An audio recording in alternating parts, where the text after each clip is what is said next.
ብዙ ቦታዎች ላይ የምንጠቀማቸውን ጥቁር አራት ማዕዘን ነገሮች ምንድናቸው ብላችሁ አስባችሁ ታውቃላችሁ? እንዴት እንደሚሰሩስ ለመረዳት ሞክራችኋል?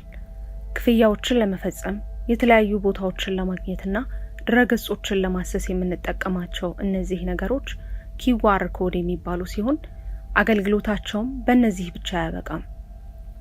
ሚስጥራዊ መልእክቶችን መያዝ፣ ቢዝነሶች በቢሊዮኖች የሚቆጠሩ ገንዘቦችን እንዲሰሩ ማገዝ፣ ከዚህም በተጨማሪ በሳይበር ወንጀሎች ላይ ደግሞ ጥቅም ላይ እንዲውሉ ማድረግ ይቻላል። ዛሬ QR ኮዶች ምን እንደሆኑ በዝርዝር እንመለከታለን። መነሻቸው የት እንደሆነ፣ እንዴት እንደሚሰሩ፣ ሊያደርጉ ስለሚችሏቸው አስደናቂ ነገሮችና ከQR ኮዶች ጋር በተያያዘ ማድረግ ስለሚኖርብን ጥንቃቄዎች እንቃኛለን። QR ኮዶች በሁሉም ቦታ ይታያሉ። የምግብ ሜኖዎች ላይ፣ የምርት ማሸጊያዎች ላይ፣ ፖስተሮች፣ ሌላው ቀርቶ የመቃብር ሐውልቶች ላይ ሁሉ እናገኛቸዋለን። አዎ፣ ሰዎች የሚወዱትን ሰው ትውስታ ለማቆየት በመቃብር ሐውልቶች ላይ የQR ኮድ ያስቀምጣሉ። ግን QR ኮድ ምንድነው? QR ሲተነተን ኩዊክ ሪስፖንስ ማለት ሲሆን የሚያደርጉትም መረጃን በፍጥነት እንድናገኝ ማገዝ ነው። QR ኮዶች እንደ ባርኮድ ከሚባሉት ነገሮች ጋር ተመሳሳይ ጥቅም ያላቸው ሲሆን ነገር ግን እነዚህ ሁለት ነገሮች አንድ ትልቅ ልዩነት አላቸው።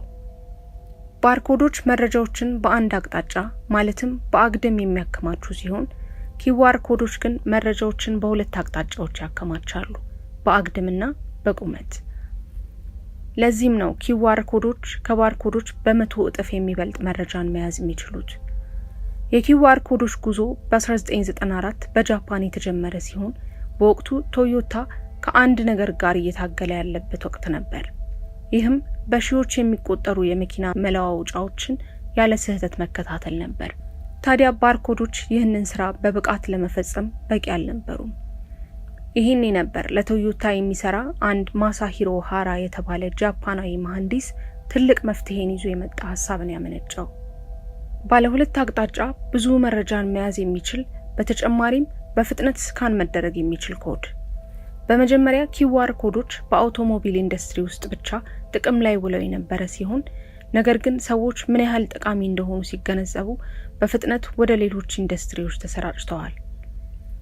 QR ኮዶች እንዴት ይሰራሉ ብለን ስንጠይቅ በQR ኮድ ጥግ ላይ የሚታዩት 3-4 ማዕዘን ነገሮች ስልካችን ነገርየው QR ኮድ እንደሆነ እንዲረዱና ከየትኛውም አንግል ስካን መደረግ እንዲችሉ የሚያደርጉ ሲሆን በውስጡ ያሉት ነጭና ጥቁር አራት ማዕዘኖች ደግሞ ዳታ ሞጁልስ የሚባሉ ዋና መረጃውን የሚይዙ ነገሮች ናቸው።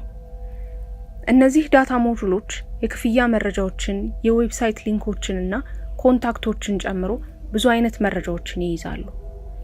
እጅግ የሚያስገርመው ደግሞ አንድ QR ኮድ እስከ 30% ድረስ ያለው ኮዱ ቢበላሽ እንዲሁም ጉዳት ቢደርስበት እንኳን በውስጡ ያለው ስህተትን የማረም ወይም የኤረር ኮሬክሽን ሜተድ ስካን መደረግ እንዲችልና መረጃን እንደ በፊቱ መስጠት እንዲችል ያደርገዋል። QR ኮዶች ምንም እንኳን በመኪና ማምረቻ ኢንዱስትሪ ውስጥ ቢጀምሩም አሁን ግን ብዙ ቦታ ላይ አገልግሎት ሲሰጡ ይታያሉ። የመጀመሪያው የሞባይል ክፍያ ነው።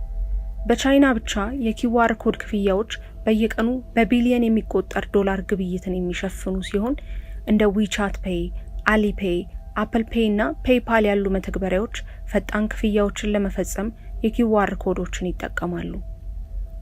ሌላው ቀርቶ አንዳንድ የጎዳና ላይ ነጋዴዎች እንኳን ስካን ያድርጉና ይክፈሉ የሚሉ ማስታወቂያዎችን በመለጠፍ ካሽ እንደማይቀበሉ ያሳውቃሉ። ሌላው አገልግሎት ደግሞ በምግብ ቤቶች ውስጥ ሲሆን በተለይም ከኮቪድ-19 በኋላ ኮንታክትለስ ሜኑ ወይም ከንክኪ ውጪ የሆኑ ሜኑዎች በስፋት ጥቅም ላይ ውለዋል። QR ኮዶች በተጨማሪ የጉዞና የኮንሰርት ትኬት ለመቁረጥ፣ በሕክምና የህሙማን መረጃን ለመያዝ፣ በምርቶች ላይ እውነተኛነታቸውን ለማረጋገጥና ለመሳሰሉት ጥቅሞች ይውላሉ። QR ኮዶች እንዲህ ነገሮችን የሚያቀሉ ቢሆንም እነርሱን በመጠቀም ግን ማጭበርበሮችን የሚፈጽሙ አልጠፉም። በተለይም በሳይበር ሴኩሪቲ እውነተኛ ያልሆኑ QR ኮዶች ወዳልተፈለገ ቦታ የሚመሩ ሊንኮችና ሌሎች የሳይበር ጥቃቶች QR ኮዶች በሚሰጡት አገልግሎት የገነቡትን መልካም ስም የሚያጎድፉ ናቸው። ስለሆነም QR ኮድን ተከትለን የምናገኛቸው ሊንኮች በቀጥታ ከመንካት ይልቅ ምንነታቸውን ማጣራት፣ የማይታመኑ ስካነሮችንም ከመጠቀም መቆጠብ ይኖርብናል። ከዚህም በተጨማሪ በየቦታው ያገኘነውን QR ኮድ ሁሉ ስካን ማድረግ የለብንም።